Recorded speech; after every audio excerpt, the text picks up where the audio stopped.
नमो भगवते वासुदेवाय। ओम नारायणाय। आज की कथा 3 योगीश्वरों का राजा जनक को ज्ञान उपदेश करना।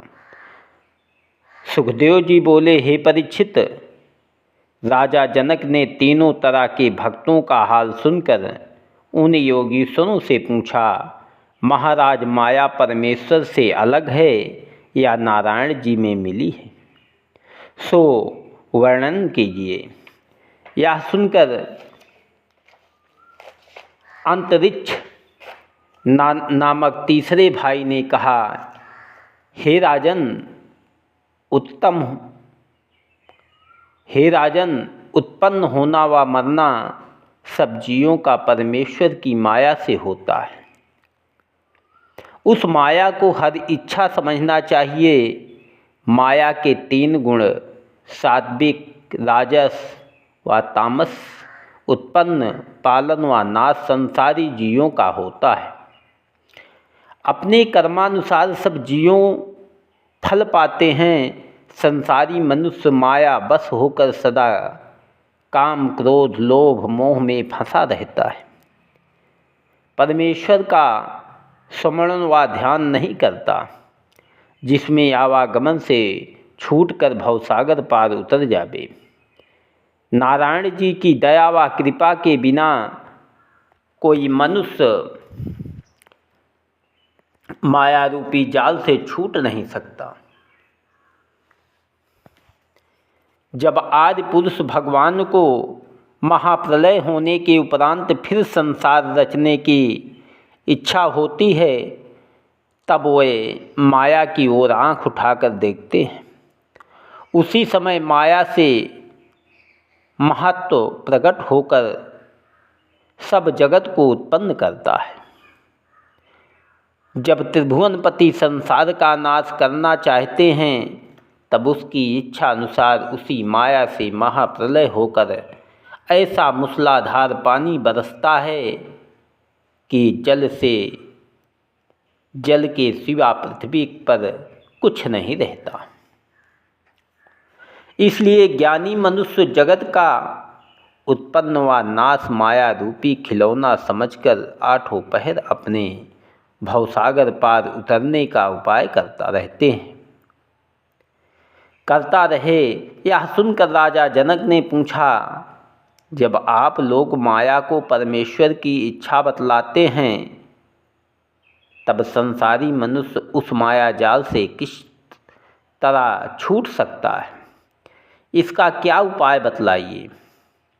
यह वचन सुनकर प्रबुद्ध नामक चौथे योगीश्वर ने कहा, हे राजन, जब इस बात का विश्वास हुआ कि माया नारायण जी की इच्छा है और परमेश्वर की आज्ञा के बिना कोई काम पूरा नहीं होता, तब मनुष्य को उचित है कि सब काम में त्रिभुवनपति को कर्ता व धर्ता जानकर अपने को उस माया का खिलौना समझे और जो कर्म आरंभ करे उसे परमेश्वर की इच्छा पर छोड़कर मन में यह विश्वास रखे कि वैकुंठनाथ चाहेंगे तो यह काम पूरा होगा। अपने को वह काम करने वाला ना जाने, किसी की गाली देने से खेद ना माने और बिना प्रयोजन अधिक ना बोले। जड़ व चैतन्य सब जीवों में परमेश्वर का चमत्कार समझकर उन पर दया रखे। किसी जीव को दुख ना दे, दूसरे की स्त्री को माता के समान जाने। थोड़ा या बहुत जो कुछ अपने भाग्य से मिले, उस पर संतोष रखकर अधिक मिलने की चाह ना करे। अकेले में बैठकर हरि चरणों का स्मरण व ध्यान करता रहे। जब दूसरों के पास बैठे, तब परमेश्वर की चर्चा व कथा के सिवा वृथा बातें ना करें। इस तरह अभ्यास रखने से संसारी माया से छूटकर उसका मन हरि चरणों में लग जाता है। कदाचित कोई ऐसा कहे कि बहुत मनुष्य उपाय व उद्यम करने अपनी कामना को पहुंचकर सदा प्रसन्न रहते हैं। सो हे राजन, तुम इस बात का विश्वास मानो कि परमेश्वर की इच्छा के बिना किसी का मनोरथ नहीं मिलता। सब तरह की हानि व लाभ त्रिभुवनपति की इच्छा अनुसार होता है। देखो, संसार में जो मनुष्य हुए हैं वो एक दिन अवश्य मरेंगे। मरते समय कोई उनसे यह बात नहीं कहेगा कि तुम स्त्री, पुत्र, हाथी व घोड़ा आदि का नाम लो। सब इष्ट मित्र यही कहेंगे कि इस समय परमेश्वर का नाम लेकर उन्हें याद करो, जिसमें तुम्हारा परलोक बने। फिर पहले से उस परमेश्वर को क्यों नहीं याद करता जिससे अंतः समय काम रहता है, जिससे अंत समय काम रहता है। दूसरा कोई सहायता कर नहीं सकता। कदाचित तुम ऐसा कहो कि अब संसारी सुख उठाकर मरते समय परमेश्वर को याद कर लेंगे। सो तुम विश्वास करके जानो कि जब तुम्हारा मन पहले से स्त्री, पुत्र व द्रव्यादिक में प्रेम में लगा रहेगा, तब मरते समय परमेश्वर में मन लगाना बहुत कठिन है। इसलिए मनुष्य का तनु पाकर पहले से उनके स्मरण व ध्यान में चित्त लगाना चाहिए, जो अंत समय काम आवे। जिस तरह द्रव्य गाड़ कर रखने से आठों पहर उस जगह का ध्यान मन में बना रहता है और चोर आदि के ठग से डर से कभी कभी जाकर उस स्थान को देख आता है, और किसी दूसरे से द्रव्य गाड़ने का हाल नहीं कहता, उसी तरह उसे दिन रात वैकुंठनाथ को याद रखकर प्रेम रखने का हाल किसी से कहना ना चाहिए। यह ज्ञान सुनकर राजा जनक ने विनय किया कि आपने जो कहा कि परमेश्वर की लीला व कथा सुनने व ध्यान करने से संसारी माया छूट जाती है, इसलिए थोड़ी स्तुति नारायण जी की सुनना चाहता हूँ, सो दयालु होकर कहिए। यह सुनकर पिंपलायन पांचवें भाई ने कहा, हे राजन, उत्पन्न, पालन व नाश करने वालों तीनों लोकों के वैकुंठ वही वैकुंठनाथ हैं। उन्हीं का प्रकाश 84 लाख योनि में रहता है, पर किसी जीव के मरने से उनका नाश नहीं होता। किसी जीव के उत्पन्न होने से वह जन्म भी नहीं लेते। वह अविनाशी पुरुष अपने तेज से प्रकाशित रहकर सदा एक तरह पर सब वस्तुएं में मिले व सबसे बिलग रहते हैं। सब जीवों में चलने फिरने की सामर्थ्य व मनुष्य को भली व बुरी बात का ज्ञान उन्हीं की शक्ति से होता है। उनका प्रकाश किसी को दिखलाई नहीं देता। वह इस तरह हृदय के बीच में छिपे रहते हैं, जिस तरह पत्थर व लकड़ी में अग्नि दिखलाई नहीं देती। जैसे उपाय करने पर पत्थर व लकड़ी में से अग्नि निकलती है, वैसे ही ज्ञान की राह उनकी शक्ति को भी शरीर में देखना चाहिए। जिस तरह गूलर के फल में हजारों मच्छर भरे रहते हैं, उसी तरह करोड़ों ब्रह्मांड परमेश्वर के रोम रोम में बंधे हैं। सब जीवों का वे पालन करते हैं। ऐसे त्रिभुवनपति पहचानना बहुत कठिन है। उनकी भक्ति व प्रीति सच्चे मन से करे, तब उनको महिमा जान सकता है। तब उनकी महिमा जान सकता है। मनुष्य की दशा 4 तरह की होती है: जागृत, स्वप्न, सुषुप्त और सूर्या। जागृत जागने को और स्वप्न को नींद को कहते हैं, और सुषुप्त उसे समझना चाहिए जिस तरह किसी समय मनुष्य नींद से उठकर कहता है कि हम ऐसा सोए कि नींद में अचेत होकर सोते रहे। तूर्या उसको कहते हैं जैसे कोई परमेश्वर के ध्यान में लीन होकर बैठा रहे और अपने तनु व वस्तु की कुछ सुधि ना रखे। चारों अवस्था में परमेश्वर का प्रकाश शरीर में रहता है। उन्हीं की शक्ति से मनुष्य शुभ व अशुभ सब कर्म करते हैं। यह बात इस तरह समझना चाहिए कि जब परमेश्वर अपना चमत्कार अंग में से खींच लेते हैं तब वह मर जाता है और उससे कोई काम नहीं हो सकता। कदाचित कोई ऐसा कहे कि परमेश्वर सब जगह वर्तमान हैं, तो दिखलाई क्यों नहीं देते? तुझे यह उत्तर देना चाहिए कि मूर्ख को दिखलाई नहीं देती और ज्ञानी से वो छिपे नहीं रहते। नारद मुनि ने कहा, हे वसुदेव, इतनी कथा सुनकर राजा जनक जी बोले, हे ऋषीश्वर, जिन दिनों मैं बालक था उन दिनों एक बेर सनकादिक मेरे पिता के पास आए थे। जब मैंने हाथ जोड़ कर उनसे पूछा कि महाराज, परमेश्वर की भक्ति व तपस्या किस तरह करनी चाहिए, तब उन्होंने कुछ उत्तर ना देकर हंस दिया और मुझे वह ज्ञान सुनने योग्य नहीं समझा। यह वचन राजा जनक का सुनकर उपविरोहोत नामक छठे योगीश्वर ने कहा, हे राजन, तुम ज्ञान सुनने योग्य हो, पर उन दिनों अज्ञान बालक थे, इसलिए सनत कुमार आदि ने तुमसे कुछ ज्ञान नहीं बतलाया। अब हम कहते हैं, सुनो। कर्म 3 तरह के होते हैं, कर्म, विकर्म, अकर्म। कर्म उसे कहना चाहिए कि ब्राह्मण, क्षत्रिय, वैश्य, शूद्र, चारों वर्ण अपने अपने कर्म पर जैसा उनके लिए वेद व शास्त्र में लिखा है स्थिर रहे। विकर्म वह है कि एक वर्ण का धर्म दूसरा वर्ण करे। अकर्म उसे समझना चाहिए कि जानबूझकर चोरी व कुकर्म आदि करके संसारी जीवों को दुख दें। इसलिए मनुष्य को उचित है कि नित्य रामचंद्र, श्री कृष्ण और नृसिंह जी आदि किसी अवतार की पूजा ध्यान अपने गुरु की आज्ञा अनुसार किया करे। परमेश्वर का स्मरण व ध्यान 24 अवतार में से जिस पर उनका मन चाहे उसी स्वरूप की पूजा व भक्ति करे। यह सुनकर राजा जनक बोले, महाराज, जिस तरह आपने पूजा करने के लिए कहा उसी तरह दयालु होकर अवतारों की कथा वर्णन कीजिए। धुर्मिल नामक 7वें योगीश्वर बोले, हे राजन, कोई ऐसी सामर्थ्य नहीं रखता जो परमेश्वर से के अवतार वर्णन कर सके। जो ऐसा विचार कर उसे मूर्ख समझना चाहिए। कदाचित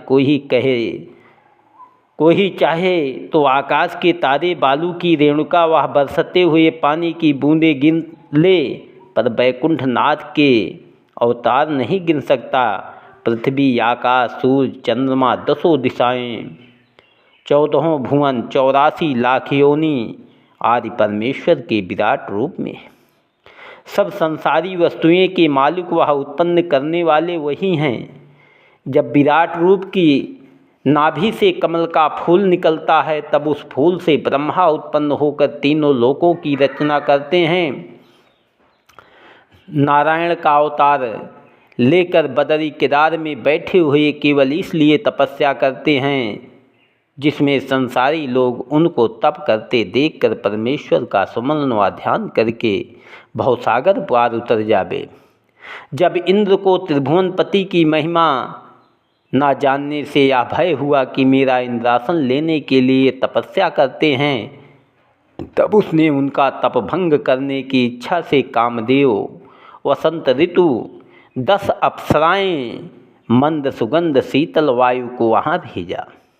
जैसे हुई वह सब नर नारायण के तपस्या करने के स्थान में पहुँचे, वैसे ही वसंत ऋतु ने एक बगीचा, उत्तम उत्तम फूल फल लगा हुआ सब सामग्री भोग विलास समेत वहाँ प्रकट कर दिए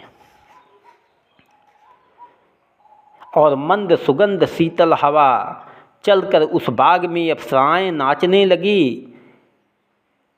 कामदेव को कोकिला रूप से वृक्ष पर बैठकर काम बढ़ाने वाली बोली बोलने लगा।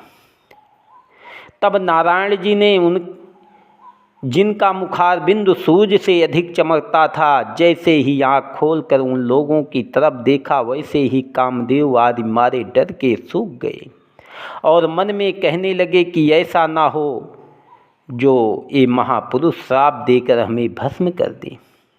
उनकी यह दशा देखकर त्रिभुवनपति अंतर्यामी ने हंसकर काम देवादि से कहा कि तुम लोग मत डरो, इसमें तुम्हारा कुछ अपराध नहीं है। इंद्र ने तुमको अपना राज्य छूटने के डर से यहाँ भेजा है, सो मैं इंद्रलोक की कुछ चाह नहीं रखता। यह वचन सुनते ही कामदेव व बसंत ऋतु आदि ने नर नारायण जी के सामने हाथ जोड़कर विनय किया, हे वैकुंठनाथ, संसारी जीव कोई ऐसा नहीं है जो हमारे फंदे में ना आवे, पर हम लोग आपको जो आदि पुरुष का अवतार हैं कुछ धोखा नहीं दे सकते। जब तुम्हारा भजन व स्मरण करने वाले अपने बल से हमारे सिर पर लात धरकर सीधे वैकुंठ को चले जाते हैं, तब आप पर किसका बस चल सकता है। संसार में बहुत मनुष्य भूख प्यास और कामदेव को अपने बस रखकर संसारी सुख की चाह नहीं करते, पर क्रोध ऐसा बलवान है कि उसके अधीन होकर वे लोग भी अपने शुभ कर्म व तपस्या का फल क्षण भर में खो देते हैं।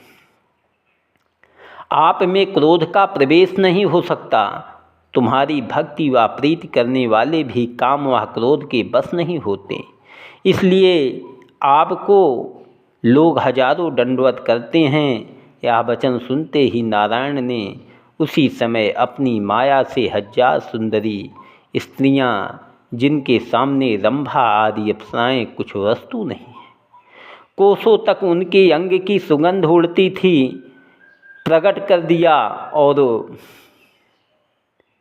वह सब लक्ष्मीपति की सेवा करने के लिए हाथ जोड़कर चारों तरफ खड़ी हो गई। उनका रूप देखते ही काम देवादिक लज्जित होकर अपना अपना अभिमान भूल गए और उन स्त्रियों पर मोहित होकर आपस में कहने लगे कि हम लोगों ने ऐसी रूपवती स्त्रियां कभी इंद्रलोक में भी नहीं देखी थी। यह सुनकर त्रिभुवनपति ने कामदेवादि से कहा कि तुम लोग इन सब स्त्रियों को इंद्रपुरी में ले जाओ। कामदेव ने विनय किया, महाराज इनको इसी जगह रहने दीजिए, वहाँ ले जाने से सब देवता आपस में लड़कर मर जाएंगे। यह बात सुनकर नारायण जी ने कहा कि इन सब में तुम्हारे निकट जो कुरूप हो उसे ले जाओ। जब काम देवादिक उर्वशी नामक को नारायण की आज्ञानुसार अपने साथ लेकर वहाँ से विदा हुए और उन्होंने इंद्रलोक में पहुंचकर नारायण जी की सब महिमा कही, तब इंद्र ने उन्हें पूर्ण ब्रह्मा जानकर उनकी स्तुति करने लगे। उर्वशी का रंग व रूप देखते ही अति प्रसन्न होकर उसे सब अप्सराओं का मालिक बनाया। फिर हंस रूपी पक्षी का अवतार लेकर सनत कुमार को उत्तर दिया, है ग्रीव अवतार धरकर मधुकैटभ दैत्य का वध किया और पाताल से वेद लाकर ब्रह्मा को दिया। मत्स्य अवतार लेकर राजा सत्यव्रत को ज्ञान सिखलाया। कश्यप अवतार धरकर मंदाचल पहाड़ अपनी पीठ पर उठाया। मोहिनी अवतार लेकर देवताओं को अमृत पिलाया। 12 अवतार धरकर पृथ्वी को पाताल से निकाल लाए। वामन अवतार होकर राजा बलि से पृथ्वी दान ली। कपिल देव अवतार धरकर अपनी माता देवहूति को सांख्य योग ज्ञान उपदेश किया। परशुराम अवतार होकर सहस्र बाहु और अनेक क्षत्रियों का वध किया। रामचंद्र का अवतार धरकर लंकापति रावण को मारा। नृसिंह अवतार होकर प्रहलाद भक्त की रक्षा की। श्री कृष्ण अवतार धरकर कंसादिक राजाओं और अनेक दैत्यों को मार डाला और कौरवों व पांडवों से महाभारत करा के पृथ्वी का भार उतारा। बौद्ध अवतार धरकर दैत्यों को यज्ञ करने से बरजा। जब कलयुग में के अंत में कुछ धर्म नहीं रहेगा, तब कलंकी अवतार लेकर सतयुग का धर्म व कर्म चलावेंगे। इन अवतारों में जिस पर मन चाहे उसी स्वरूप का पूजन व ध्यान करने से मनोकामना मिलकर अंत समय मुक्ति होती है। अगली कथा 8वें व 9वें योगीश्वरों का ज्ञान कहना। ओम नमो भगवते वासुदेवाय। ओम नारायणाय नमः।